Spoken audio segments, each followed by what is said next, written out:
Friends, આજે આપણે બનાવીએ અપ્પમ, જે સાઉથ ઇન્ડિયન વેરાયટી છે.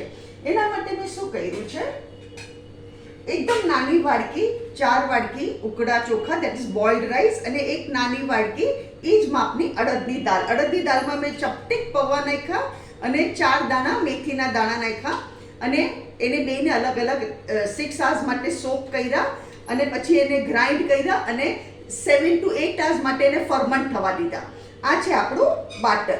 મેં એકદમ ઓછું કરેલું છે. હવે આમાં મેં શું કર્યું, મીઠું નાખ્યું છે અને ચપટીક સોડા નાખ્યું છે, અને એકદમ એને હલાવ્યું છે. હવે અપ્પમ મેકર, આના માટે તમારે આ અપ્પમ મેકર જોશે. અપ્પમ મેકર મેં ઓલરેડી ગ્રીસ કરીને રાખ્યું છે. હવે આપણે શું કરવાનું, આમાં આપણે થોડું થોડું નાખવાનું. આપણે આમાં ચપટીક સોડા નાખ્યા છે એટલે શું છે, ચવડ ન થાય, સોફ્ટ થાય. આ બહુ સરસ લાગે.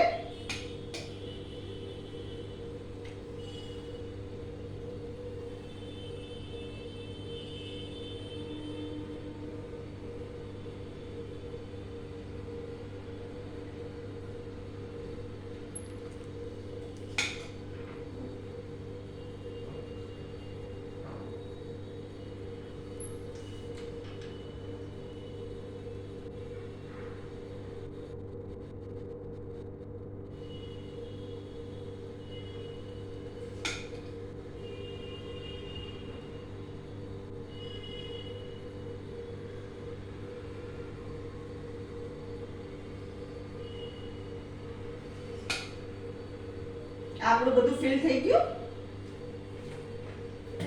હવે આને એકવાર હું જરા કામ કરીશ એટલે એક રસ થઈ ગઈ, ઓલું એક લેવલમાં આવી જાય.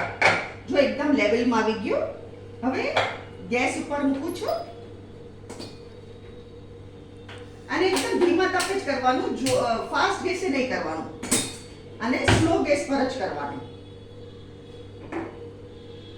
અને આ એનું કવર છે, આપણે એને કવર કરી દેવાનું. હવે તમારે શું કરવાનું, એક સાઈડથી ચડી જાય ને એટલે ઉપર 1 ડ્રોપ ઓનલી તેલ નાખવાનું, અને એને આની સાથે આ આવે છે અપ્પમ મેકર સાથે, આ અને સ્પૂનની હેલ્પથી એને ટર્ન કરીને બીજી સાઈડથી બી શેકવાનું. મેં એક બેચ ઓલરેડી તૈયાર કરી ચૂકી છું.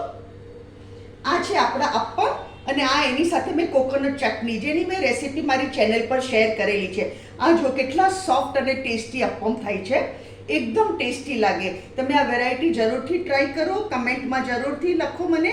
મારી વિડીયોને લાઈક કરો, શેર કરો, મારી ચેનલને જરૂરથી સબસ્ક્રાઈબ કરો, અને તમે બી બનાવો.